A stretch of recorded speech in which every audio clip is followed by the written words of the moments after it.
Bonjour, cette capsule a pour but de vous expliquer ce qui est attendu lorsqu'on vous demande de tracer le graphique d'une fonction deuxième degré, donc d'une fonction quadratique. On va se rappeler les petites choses de base pour la fonction quadratique. Donc l'équation f de x est égale à ax au carré. Donc cette fonction-là est une fonction qui passe toujours par 0, 0.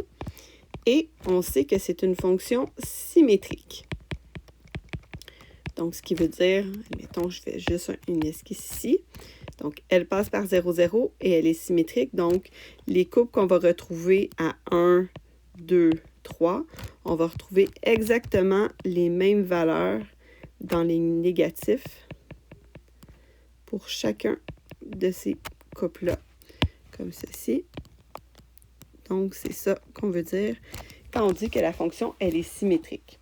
Puis, on se rappelle que si a est positif, la fonction va vers le haut.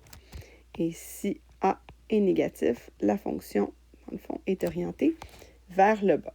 Donc, ça, c'est tous des petits trucs qui vont nous permettre de faire une autocorrection lorsqu'on va tracer nos points dans le graphique.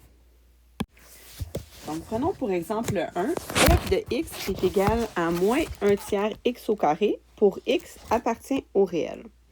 Donc, ici, comme on est dans l'ensemble des réels pour x, ça veut dire que notre fonction, dans le fond, va être continue.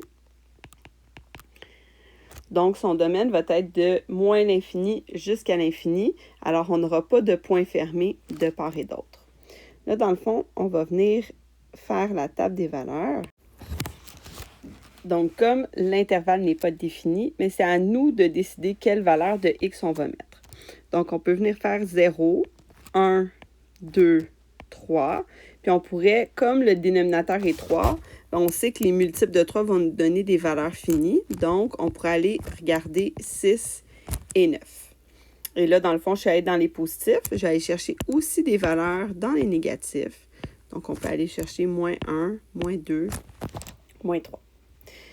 Donc là, mon graphique, comme mon A est positif, donc on peut prendre le temps de dire A est égal à 1 tiers, c'est positif. Donc, je sais que ma parabole, elle va aller vers le haut. Donc, quand je vais venir pour tracer ici mon axe des X et mon axe des Y, mais je ne suis pas obligée d'aller en plein milieu. Donc, je peux venir ici, tracer mon axe des X parce que je sais qu'il n'y aura absolument rien en bas de mon axe des X, puis on peut venir ici pour mon axe des Y, comme ceci.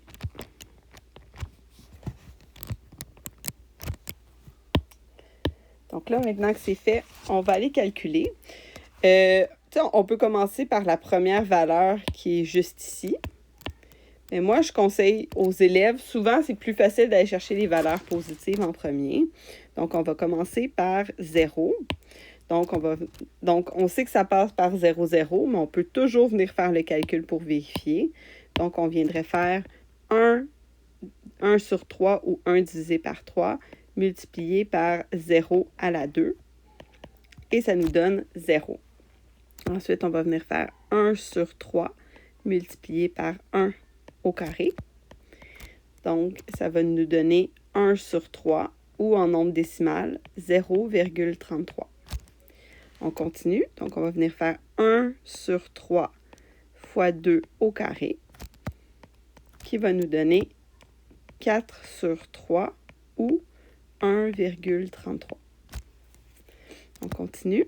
Donc, 1 sur 3 fois 3 au carré qui va nous donner 3. Et là, dans le fond, on prend les multiples de 3. Donc, 1 sur 3 fois 6 au carré, qui va nous donner 12. Et on a 1 sur 3 fois 9 au carré, qui va nous donner 27. Donc, maintenant, c'est que ces valeurs-là sont calculées.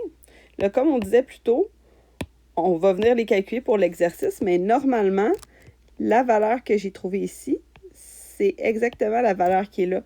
Donc, comme je sais que c'est symétrique, je n'ai même pas à la calculer. Je peux venir l'écrire ici, 0,33.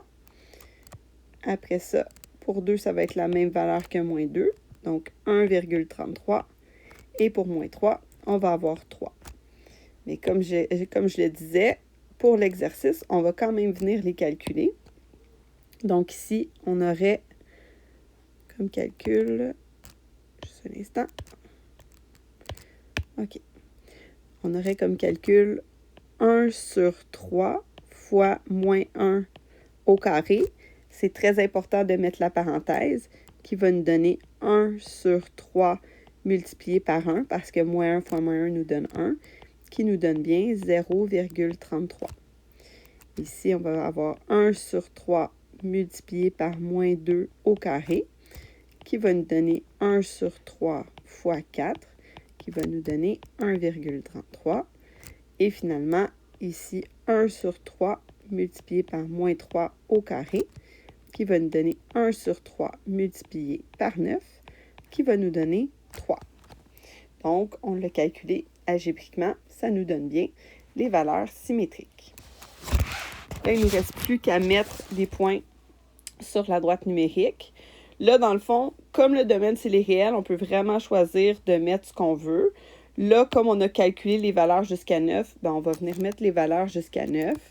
Donc, admettons, ici, je vais dire 3, 6, 9. Puis ici, on pourrait dire moins 3, moins 6, moins 9. Donc, je choisis la graduation que je veux pour utiliser le maximum, dans le fond, le plan cartésien, puis pour être capable de bien représenter. En Y, dans le fond, je dois me rendre jusqu'à 27. Donc là, je regarde, j'ai combien de carreaux? 1, 2, 3, 4, 5, 6, 7, 8, 9, 10, 11, 12, 13, 14, 15, 16. Donc, comme j'ai 15 barreaux, si je fais des bonds de 2, je vais me rendre jusqu'à 30. Donc, je dépasse 27.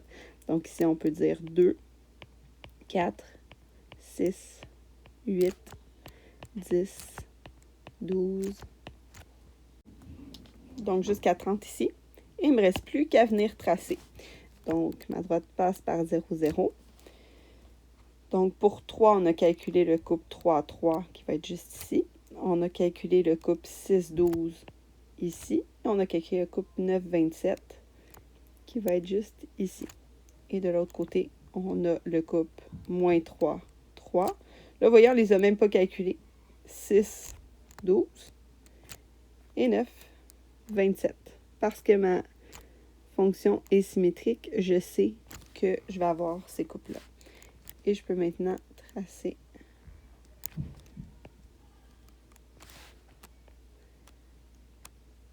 ma courbe ici. Là, important, les coupes que j'ai trouvées vont jusqu'à 9,27, mais ma fonction est dans les réels, donc je dois voir que ma fonction est continue, donc elle tend vers l'infini. Parce qu'elle est continue, elle n'est pas définie par un intervalle. Donc, c'est ce qui complète l'explication. J'espère que ça va t'aider à compléter tes exercices sur le graphique de cette fonction.